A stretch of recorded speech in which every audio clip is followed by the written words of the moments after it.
tangisan Fatimah radhiyallahu anha ketika melihat mujahadah Rasulullah SAW dalam melaksanakan usaha dakwah.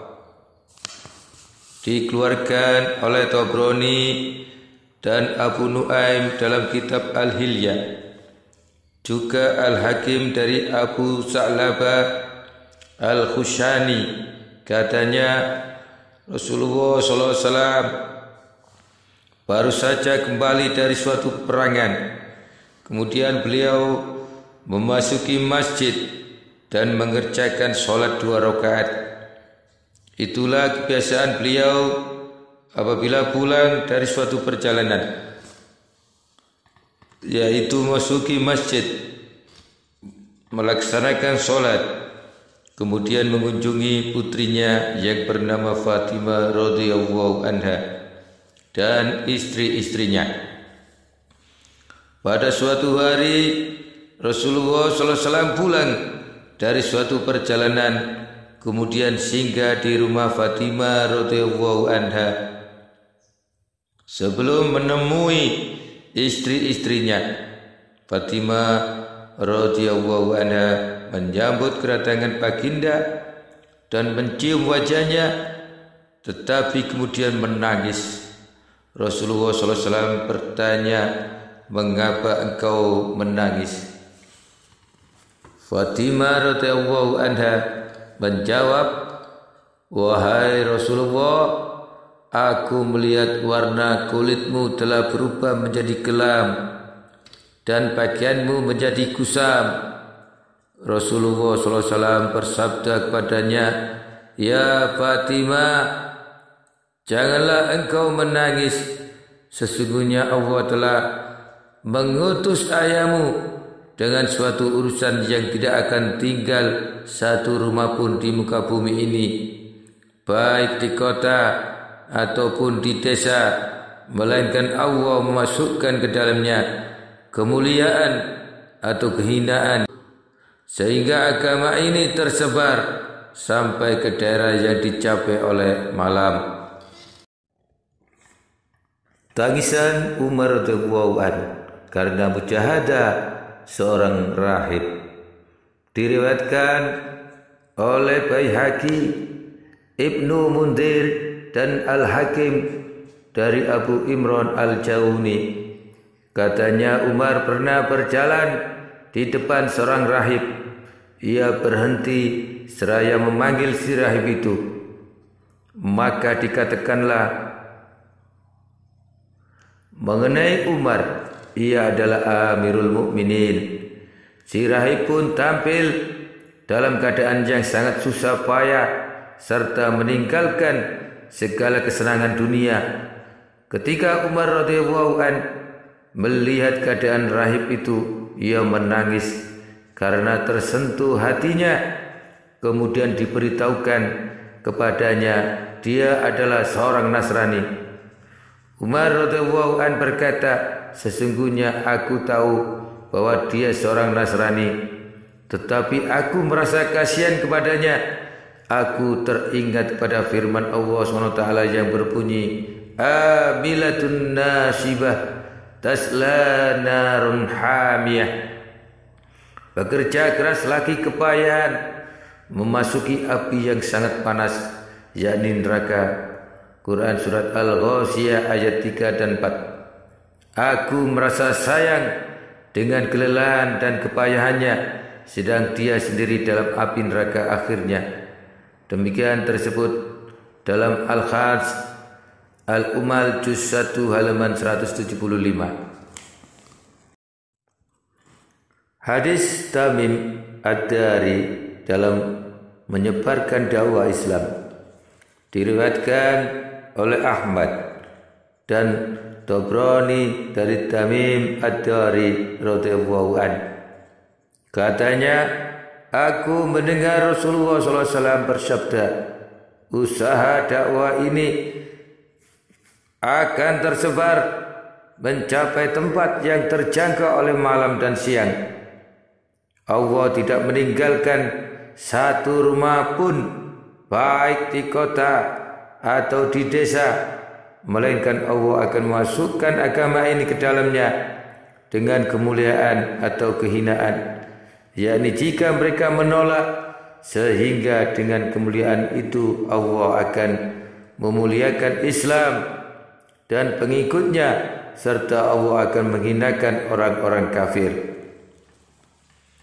Tamim Ad-Dari radhiyallahu anhu berkata, aku buktikan hal itu dalam keluargaku, yaitu siapa yang telah masuk Islam dari keluargaku itu mendapatkan kebaikan, kemuliaan dan penghargaan, sedangkan mereka yang kafir mendapatkan kehinaan, kerendahan dan dikenakan bayar jizyah. Demikian tercantum dalam kitab Al-Majma' juz 6 halaman 14 dan juz 8 halaman 262. Al-Aisami juz 6 halaman 14. Berkata para rawi riwayat Ahmad adalah rawi-rawi sahih. Imam Tabrani juga meriwayatkan dari Al-Miqdad semisal itu. Selanjutnya keinginan Umar radhiyallahu an agar orang-orang yang murtad mau kembali pada Islam dikeluarkan oleh Abdul Razak dari Anas radhiyallahu an, katanya Abu Musa radhiyallahu an telah mengutusku untuk membawa kabar gembira mengenai keberhasilan penaklukan negeri Tustan, sebuah kota besar di Khuzestan, kepada Khalifah Umar radhiyallahu an. Maka ia bertanya kepadaku, sedang 6 orang dari Bani Bakar bin Wa'il telah murtad dari Islam dan bergabung dengan orang musyrik. Ia berkata, bagaimana kabar 6 orang laki-laki dari Bani Bakar bin Wa'il itu? Aku berkata, wahai Amirul Mukminin, mereka adalah suatu kaum yang telah murtad dari agama Islam dan bergabung dengan kaum musyrikin. Tidak ada jalan lain bagi mereka kecuali dibunuh. Umar radhiyallahu an berkata, jika kita dapat menawan mereka dengan selamat, itu lebih kusukai daripada emas dan perak yang disinari oleh matahari. Aku bertanya, wahai Amirul Mukminin, apa yang akan engkau lakukan jika engkau berhasil menangkap mereka? Umar radhiyallahu an berkata, aku menawarkan kepada mereka pintu yang mereka telah keluar darinya, yakni maksudnya pintu agama Islam, supaya mereka mau memeluk Islam kembali, agar mereka masuk kembali ke dalamnya. Jika mereka melakukan hal itu, maka aku akan menerima mereka. Sebaliknya, jika mereka menolak, maka penjarakanlah tempat untuk mereka.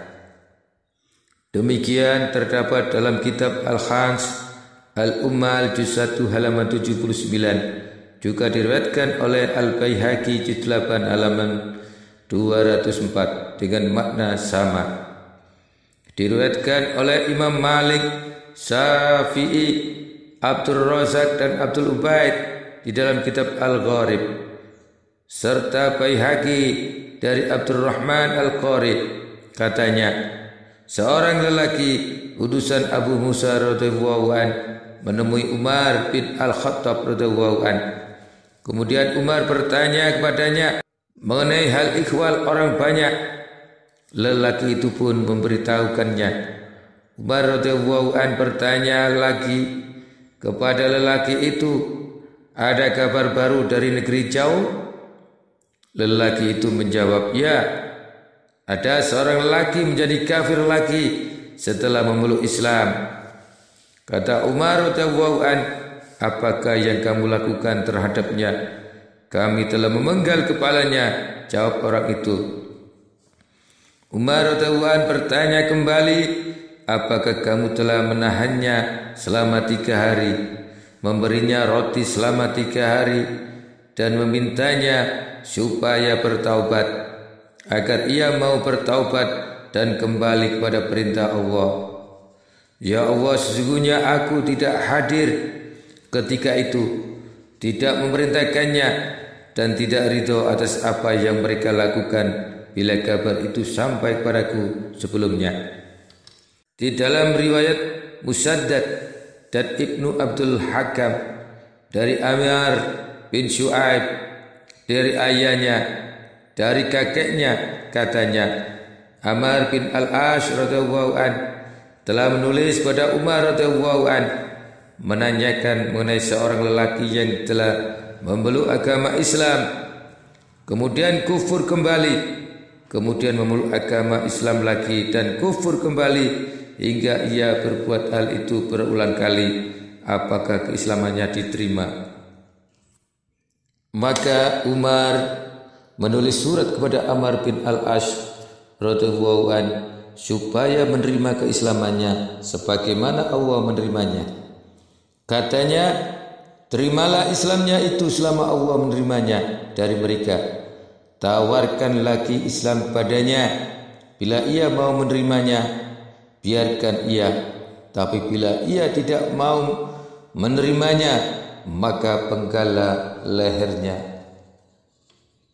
Kaum muslimin rahimakumullah, demikian sedikit hayatus sahabah yang saya sampaikan, mudah-mudahan ada manfaatnya. Ihdinas siratal mustaqim. Wassalamualaikum warahmatullahi wabarakatuh.